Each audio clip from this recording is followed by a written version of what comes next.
ټولو ته د اسلامي امارت مشرانو له لورې ښه راغلاست وویل شول او دوی ډېر خوښ دي. شېبه وروسته به دوی ته خرچې ورکول کېږي او ټول به خپلو کورونو ته استول کېږي.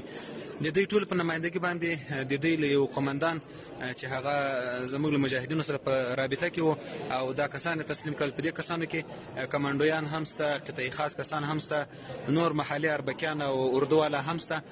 هغه د هغه قومندان هڅې یقینا د ستایلو وړ دي، ځکه دغه ټول ځوانان له مرګ نه وژغورل، د دوی کورنۍ له غم څخه وژغورلې. له ده څخه یې اورو چې دی له مجاهدینو نه کومه خاطره لري او دا کار دوی څرنګه سرته ورساوه. د ده له تعارف څخه یې له ده نه اورو. ښه راغلاست درته وایو، که خپل ځان را معرفي کړئ قومندان صاحب. زه محمد نسیم یم، د خاص قطعي قومندان د غزني، او د ستاسو ښه راغلاست شو. ډېره زیاته مننه.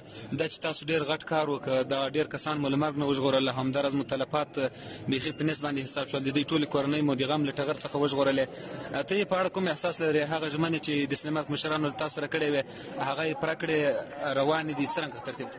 ښه احساس لرم، د دې باندې ښه احساس لرم په دې خاطر نه چې زه د ټولو کورنۍ چې تقریبا د 200 کسان وو، بلې وه، د دې د غم نه خلاص شوې ده.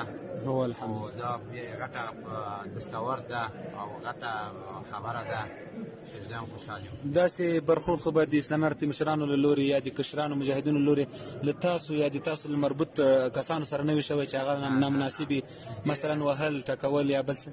ډېره ښه چلند شو ټولو پارسنالو سره. هغه کسانو ته چې لا هم په نورو ولایاتو کې مقاومت کوي، هغه د شخصي ګټو د یو چا د شخصي مفاداتو له وجې نه جنګېږي، پردي ژمن وژني، هغوی ته د تاسو د یو قومندان په حیث باندې څه پیغام دی؟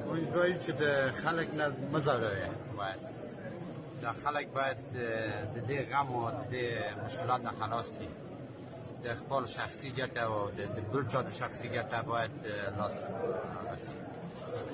نور خو به څه ویل غواړې دوی ته چې دوی به له دې نه وروسته باید